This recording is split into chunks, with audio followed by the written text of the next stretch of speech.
Hi, so it's that time of the week again. So it's my Comic Haul review episode. A lot smaller than last time, thank God, because I didn't leave it for weeks and weeks and weeks this time. So yeah, much more subdued, sensible pile this time. And I'm going to start, like I said, I've now incorporated 2000 AD into it because 2000 AD at the moment is on a real creative high. So it's a funny thing with my local comic shop. 2000 AD is meant to be weekly, but Diamond is so shit. Even Diamond UK, they're not too bad, but they are kind of like getting themselves sorted out with all the shit that's been going on with Diamond US. So it means that 2000 AD, sometimes it doesn't come weekly now. Sometimes it comes in like you get two every second week, which is what happened with this one. But I just want to first of all draw your attention to the covers.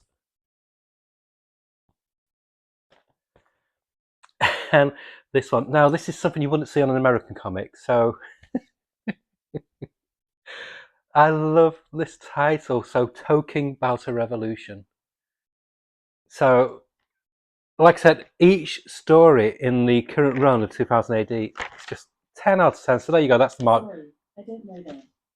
I wasn't talking to you, Alexa. We are having couples counselling. Me and Alexa just aren't getting on. She just jumps in like that for no reason. But as I was saying before, I was rudely interrupted. Yeah, each story. There's 5 stories. So there's Judge Dredd, which currently is by Rob Williams and Henry Flint. And that's called Answer to the Sea Returns. And then there's Red Dragon, which I've raved about already last time, which is the return of a secondary character from Zenith. Zenith was last seen in the comic in a short little story in about 2001, something like that. But before then, the last time we've seen was 1992, 1993. So it's focused on Red Dragon, which is a Welsh superhero from Zenith's universe who died years and years ago. So it's like looking into the mystery of Red Dragon. And then there's Void Runners, which the only way I can describe it's the Fabulous Fairy Freak Brothers in space, or Cheech and Chong in space. It's blatantly just I've never seen a concept like this before. It's stoner sci-fi basically. I mean they're the main characters. I don't know what gender they are, but just fantastic. The art by Boo Cook is chef's kiss as well. And then there's Brass Sun, which Purvane, which is book 2 of a series. What last came about 10 years ago, something like that. I have got the hardback. Do recommend you hunting it down either in hardback or digitally because it's just perfection. It's gorgeous. That's by Ian Edgerton and Iron J. Colbard. Void Runners is written by David Hine, by the way. And Red Dragon, I forgot to mention, is written again by Rob Williams. Obviously based on concepts created by Grant Morrison with art by Steve Yule and who's the other guy?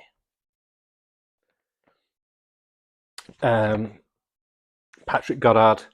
And then you have Rogue Trooper. And Rogue Trooper's not been this exciting and interesting in years, even with the Garth Ennis story from about a year or two ago. This is by, fuck's sake, my memory's cabbage today. Alexis de Campi, art by Neil Edwards. I've raved about Neil Edwards' artwork previously on this episode, and he actually complimented me, I think, for having good taste in artists. But yeah, no, they're doing one of the best Rogue Trooper stories I've read in years, and it's a perfect jumping on point because it delves into the history of Rogue Trooper. But let's start. I'm not going to show both. I'll show you the covers because, like I said, the current stories are just carried on. But look at the art in Judge Dredd. It's so good. Henry Flint is one of my all-time favourite artists. People say about fuck's sake, the Absolute Dragotta, Nick Dragotta's artwork on Absolute Batman. Henry Flint can give him a run for the money with small panels. So they're on like this weird like island, and there's like this green mist, and people are disappearing. Murders are being committed. It's like this sea town. It's basically H.P. Lovecraft, Innsmouth, and Cthulhu, and all the cosmic horror from his like lore transplanted into Judge Dredd's universe. And it is wonderfully weird. There's like these weird little fish mutant people. People are being possessed. There's this weird like sea creature sending messages to people to act unnaturally. It's chilling, it's wonderful, it's pure out and out horror, and it ramps up the tension with each episode. This is what I love about the universe of Judge Dredd, that you can do anything in it, anything at all. There's no rules. Whereas they say something with like a DC Universe comic or a Marvel Universe comic, you've got restrictions because law from years and years and years ago has been put in place. But with DC, it's with just kind of said, "No, just build on it." You know, it doesn't matter. Just build on it. You just do what you want, and that's why it works perfectly. And then let's just look at the art on Red Dragon. I've already sung Red Dragon's praises before. It's been one of my most anticipated stories in a long, long time. So this is the black and white art by Patrick Goddard, which focuses on the modern day scenario, which is this investigative journalist tracing the mystery of Red Dragon, of what happened to him, and then the flashbacks to the 60s is in colour. And this is by Steve Yule. I love his artwork. Oh, it's just wonderful. It's intelligent superheroes. And by intelligent, I mean it's grim and gritty or shock value like The Boys or The Authority. No, none of that. But it's just written at an adult level. And as I was saying about Void Runners, Boo Cook, you are a wonderful, wonderful artist. Got to be one of the coolest characters since Ace Truck and Co. I know some people say, "Oh, 2000 AD is not the same anymore." It's not. It's different, but it's fucking brilliant. If you've not been reading it the past few years, you're missing out on a lot of good strips, honestly. And like I said, there's not one mediocre artist on this issue at all. Even with DC, who've got a wonderful stable of artists, there can be times when you're reading it thinking, "Oh, this is taking a quality dive," because they've had to do a fill-in artist. Not with 2000 AD. Let the artist and the writer finish the story, so you get this wonderful high level of art. This is Brass Sun. I've already sung praise of Rogue Trooper, but this is wonderfully dynamic artwork by Neil Edwards and wonderful colours by Matt Safi. They just work so well together. This is what I want in my Rogue Trooper story. I want mystery and I want action, and you get both. So yeah, both comics, 10 out of 10 with. Yeah, I'm going to give these cover of the week because I just love them. They're great. While the I guess 2000's got it's over American comics with covers because they have to get a cover each week to grab your attention, and they do it. Each cover is completely different and they're eye-catching. Colours are perfect. Mike Dowling does this one. Boo Cook does this one. Yeah. If you're not on the 2000 D train, jump on. If not physically, then digitally. Wonderful stuff. And then from Bad Idea, I didn't choose the cover. I obviously wanted the Wayshak one, but unfortunately, our comic shop they just got sent these covers. There was no A cover what we received, but I'm not that precious about it. I bought it. I'm reading it for the story. A wonderful spin on vampires. They're not really vampires, and it tells us a lot. It's fast paced. It's got the best chase scene, which goes on for about 20 pages I've ever read in a comic. Normally, reading a chase scene in a comic can be very dull, very boring, very just padding. Not in this one. They fill so much in, but everybody's here for the art. Though Mike Carey's storytelling is top notch, of course. He's a die-hard veteran of the written word in comics and novels. If you've not read his novels, I do recommend those as well. But yeah, it's great. And there's a fun little, I think like 10 or 12 page backup silent one by Dave Lapham, which is good. Yeah, it's a fun comic. It finishes at issue 5. I'm going to give it a 9 out of 10 instead of a 10 out of 10 just because I wanted the A cover, but that's just me. And I'm back on track with Halo, Holmesby and Halo. I nearly said Halo Jones. Oh, that'd been a dream if that came back. I managed to get all the back issues because I stopped at issue 4. I've got all the gaps now filled up because there was a shop on eBay which was selling slightly issues that are just a few months old for 55% off the price. So I got the rest of them for dirt cheap. Got like 5 comics or something for £10, but that's you don't need to know that. But yeah, so this is number 10. It's not by the regular artist. It's Ramon Bax instead, but he's a very good replacement for Peter Gross. I'm on board with this comic now. I dipped out. I thought it was plodding a bit in the early stages, but now because I've read them 5 issues all together back to back, I'm enjoying it. It's I don't know how to describe it really. Yeah, I can't. It's a fun. It's like a modern. It gives me the same kind of vibes as something classic like, but with a slightly American superhero slant. But if you remember the was it the Box of Delights and stuff like that, where it's got this slightly magical kind of hints of magical going on. It's basically heaven and hell, and these children were switched at birth. So really, she should be like the ambassador for hell, but she's been raised by these really pleasant, do-gooder kind of family. He should have been the ambassador for heaven, and he was switched at birth. So his parents are horrible, they con people, they're deceitful, etc.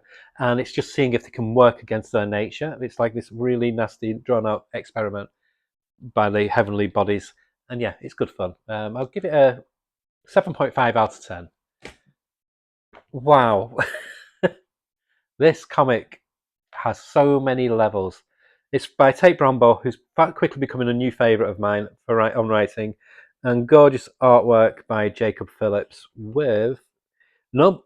Normally he does his own colours, but he's got Pip Martin colouring him this time. He's up there now with his dad, Sean Phillips. He's getting to be such a wonderful, beautiful artist. I think he lives in Manchester as well. He goes to my local travelling man. But it's a love story, but it's a realistic love story because it has flashbacks before his partner got turned into a zombie. Um, he wasn't really a nice guy, the farmer. It was human. It's not Hollywood. It's not glossy. So it's a love story, but with a lot of warts on it. And there's this other band of people who suddenly appear, and they think they're going to rescue him, not realizing that he wants to stay with his undead husband and his undead daughter. Um, and then they realize that's what he's trying to do. So they think he's basically infected and he needs to be purged, kind of thing. And so the tension and the threat suddenly does a pivot. Instead of the zombies being a threat, it's these outsiders, these people who are the threat now. Even though initially they were coming to rescue him, they're like trying to round up any survivors. So very, very interesting spin. It's a very grown up, sophisticated look at the zombie genre. Much, much, much, much, much more elevated than Walking Dead, and I'm going to give it a 9 out of 10. I'm going to try and keep. Yeah, I'm going to keep to the indies. I'll do DC last. I'll do indies, and there's going to be a Marvel one. Surprise, surprise this time. Because I didn't just buy what was in my box. Picked a few that I'd forgotten about, basically. But next up, we've got the new events comic from the Conan Robert E. Howard universe from Titan. Jim's up writing as per usual. I love these events. This is how you do an event. This time, instead of the last event kind of grabbed lots of people from all the different universes. This time it's just concentrating on, I think it's just 3 of them. It's Cole, Conan. Oh no, it's 4. There's the Spear guy as well, Broad Spear Slayer, and guy from the 1930s as well. What is his name?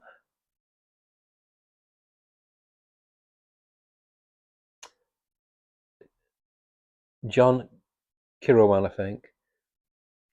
Yeah, who's a bit like a Indiana Jones kind of character. Deals with it's like a weird blend of Indiana Jones and Sherlock Holmes, and he like studies occultic paraphernalia, etc. Really good.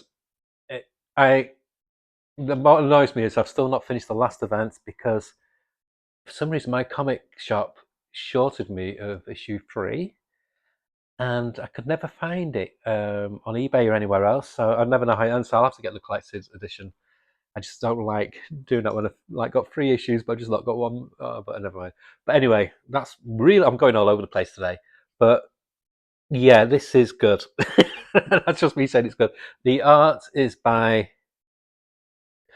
Delator does the A cover, but the art actually, I love how to do like the old Marvel style thing. Like so obviously um, Jim Zub is Jim Zub, but the artist is Ironclad Ivan Gill. Wonderful, wonderful name.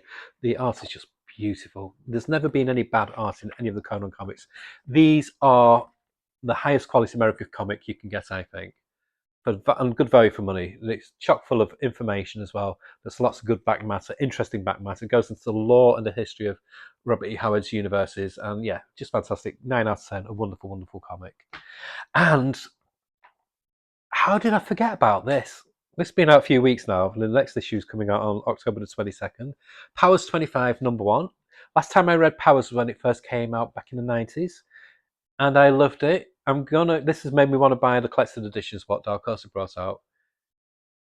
It's worth buying just for Michael Avon Oeming's artwork alone. His art is gorgeous. He's evolved so much. Very much like Mignola, how he's... it looks simplistic, but it's hard to do. And that's the same with Michael Avon Oeming. Really, really good. It's a good, wonderful hybrid of police procedural and superhero comic. Perfect meshing of it. And this deals with so it's set later on in the Powers universe. This deals with the daughter of the detective who died, whose name slips my mind, but it is mentioned in here.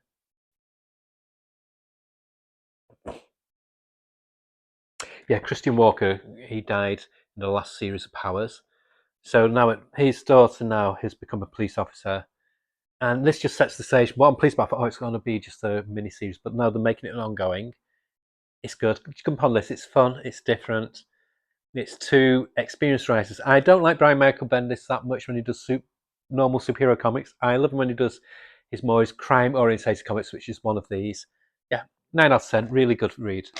And this is good if you always want to dip your hand into something that's killing the children, but you've always been a bit like blown away by the sheer amount of stuff what's out now. This is Something That's Killing the Children, a monster hunter walks into a bar. This story originally appeared sporadically in Hello Darkness, the Boom's version, basically like version of EC Comics. So it's $5.99 comic, but it's a complete story. There's 40 pages. And it's just set in a bar. But like I say, she walks into the bar and she gets talking to the bartender, and he basically just pinpoints all different people in the bar, and they've all had different experiences of seeing creatures preying on children, and it's showing how each person's idea or viewpoint is way different to the other one. It's just a really fun, kind of like this sounds weird, but it's like a cozy horror, and it's really, really fun. It's I get the trade paperbacks of Something Is Killing Children, but it's like an independent little story, like a side quest, and yeah, really fun, really good. Like I said, it's a good way to try it if you're a bit unsure about trying this series, and yeah, I'll give it a 9 out of 10. Gorgeous art as well so it's by James Tynion the Fourth and art by Werfer Della Dera. It's just great, wonderful stuff. And then Marvel. But not to worry, it's not a new one. It's one that's finishing sadly with number 10, which I nearly didn't pick these up because I was so annoyed by that. So it's by Benjamin Percy, who's the best Marvel writer. And I think they're going to lose him if they're not careful. They're not really giving him choice stuff to do. But this is a wonderful pulpy read. It's Red Hulk. This is issues 8 and 9. So it focuses on Red Hulk, Machine Man, and my favourite character, Deathlock. Issue 8 is great because it's got Jeff Shaw artwork. The art in issue 9 is really ugly. It's by Guzman,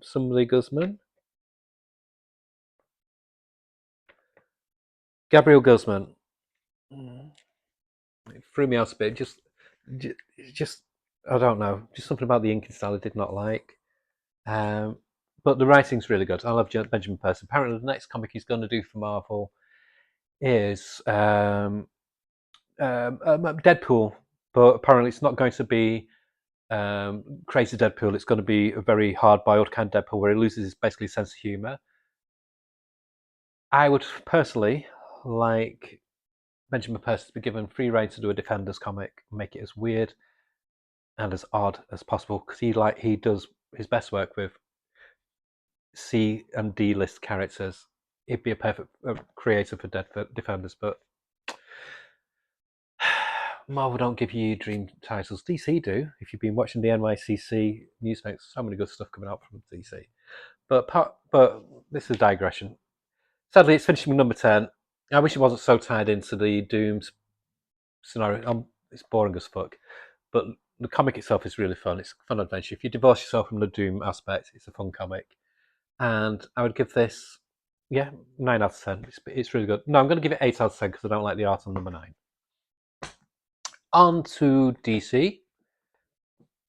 And there's not many. There's only...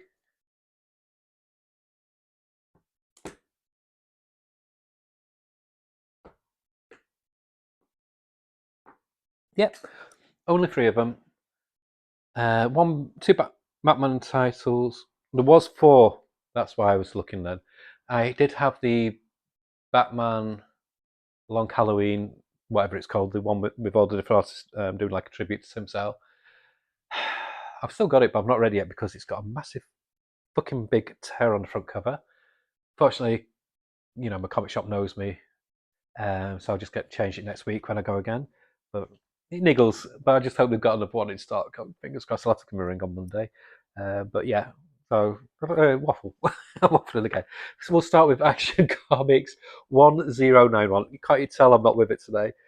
By the usual team of Mark Waid and Skylar Partridge. Her art style is really growing on me, really enjoying it. The comic's just fun. As I've said before, it's like the Wonder Years, the Superman version, where it focuses on where he reflects back onto his time as when he was first starting as Superboy. And Captain Comet's involved in this. It's a fun sci-fi tinged story. Really enjoying it. I love that cover by Ryan Sook. Yeah, 8 out of 10. Really good fun.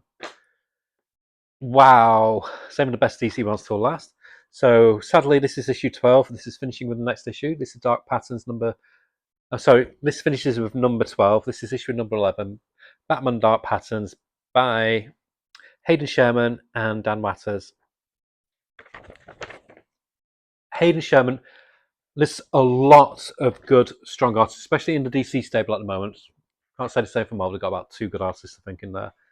But Hayden Sherman, they are blowing everybody else of the water. Not just because of the art style, but it's the imagination they have with page layouts, with what goes on in the background, with shapes, with patterns, where they can do like Batman's cowl, and there's another scene on the cowl. Nobody does layouts like this. It's mind-blowing. I'd go insane trying to do this. It's a delight. So it's this story about an arsonist. I don't really want to delve into stories too much. I just want to say, if you're not buying this, you're stupid. You really are stupid. It's quite possibly one of the top 5 comics on the stands currently at the moment. Dan Watters is doing wonderful writing, and Hayden Sherman's artwork, it's just breathtaking. It really is jaw-droppingly good. With perfect colours by, is it Von Villen? No, Triana Farrell, really nice colorist as well. But I mean, if you just look at this page where you've got Batman, Bruce surrounded with all these notes, he's trying to study, he's really badly injured, and look at the shadow, it's in the shape of a bat, and then you've got Alfred framed in silhouette there. Just genius, genius, genius. 10 out of 10, perfect comic. Another perfect comic, Absolute Batman number 13. We were laughing in the shop when I was buying this, because the shop assistant was going, this is selling really, really well, this particular issue. Said, I don't know. I said, look at the cover. And he went, oh yeah. He said, they can't get real girls. They'll be gooning over this cover. If you don't know gooning, Google it, Urban Dictionary. So this introduces Catwoman, but not introduces, but it develops more her story on her characters, but Catwoman, her relationship with this version of Bruce Wayne. Gorgeous artwork by Dragosta as per usual. I mean, look at that page. Nice tip of the hat to Frank Miller there. Wonderful, wonderful stuff. And again, you can go from big splash pages to really microscopic panel layouts. But then there's this character. And I'm not going to say more than that. You need to read it. But that we should be sung about more than Catwoman. It was more of a, oh my God moment. Fantastic. Yeah, 10 out of 10. Wonderful. But we're not finishing there. Comic of the week. And I've not even read it, but it's going to be Comic of the week. Heavy Metal number 3. Now, the last Heavy Metal number 2 only came out in the UK about a month ago because it was delayed heavily for some reason. But we've got number 3 on time. I've not read this yet because there's over 230 pages. So it's $14.99, but like I said, you get over 230 pages. And you've got Bilal, you've got all different types of artists. It's just wonderful. Easily my favourite comic of the year. But like I said, I've not read it yet, but I know I'm gonna love it.